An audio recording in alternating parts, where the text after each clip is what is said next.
Mesurer le pH d'une solution. Pour mettre en évidence la présence de deux ions particuliers qui sont les ions hydrogène H+, et les ions hydroxyde HO-, on réalise des mesures du pH. Le pH, que l'on appelle aussi potentiel hydrogène d'une solution aqueuse, est une grandeur sans unité qui par convention varie de 0 à 14.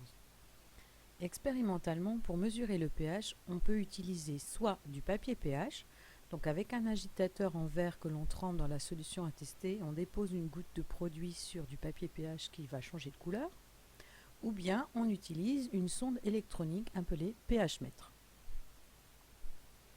On obtient alors une valeur du pH.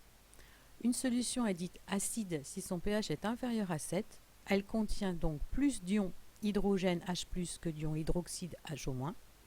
Une solution est neutre si son pH égale à 7, elle contient autant d'ions hydrogène H+, que d'ions hydroxyde HO-. Une solution est basique si son pH est supérieur à 7, elle contient plus d'ions hydroxyde HO- que d'ions hydrogène H+.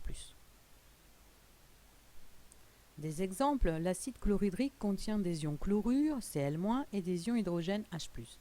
La formule de cette solution est H+, plus Cl-. Son pH est inférieur à 7. L'hydroxyde de sodium, ou la soude, contient des ions sodium, Na+, et des ions hydroxyde HO-. La formule de la solution est Na+, plus HO-.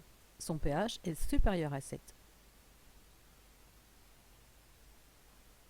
Voici des exemples d'acides et de bases que l'on peut avoir au quotidien. Donc les acides de batterie, du jus de citron, du vinaigre, de la bière, du café et du lait sont plutôt des acides. L'eau pure est neutre, l'eau de mer, le savon, l'ammoniac, l'eau de javel et l'hydroxyde de sodium sont des bases. Quels sont les dangers des acides et des bases concentrées? Les solutions acides et basiques sont corrosives.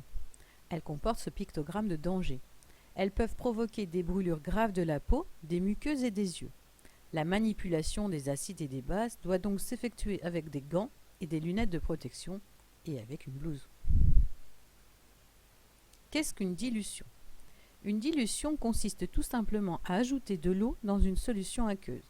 Elle fait donc augmenter la proportion de solvant, l'eau, par rapport à celle des solutés. Comment varie le pH lors d'une dilution? Donc voilà le pH d'une solution donc acide au départ. On fait une dilution à 10 fois, le pH va augmenter à 2. Si on dilue à 100 fois, le pH augmente à 3. Si on dilue à 1000 fois, le pH sera de 4.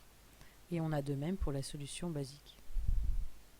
Donc si on dilue une solution acide, la solution devient moins acide. Son pH augmente et se rapproche de 7. Si on dilue une solution basique, la solution devient moins basique, son pH diminue et se rapproche de 7.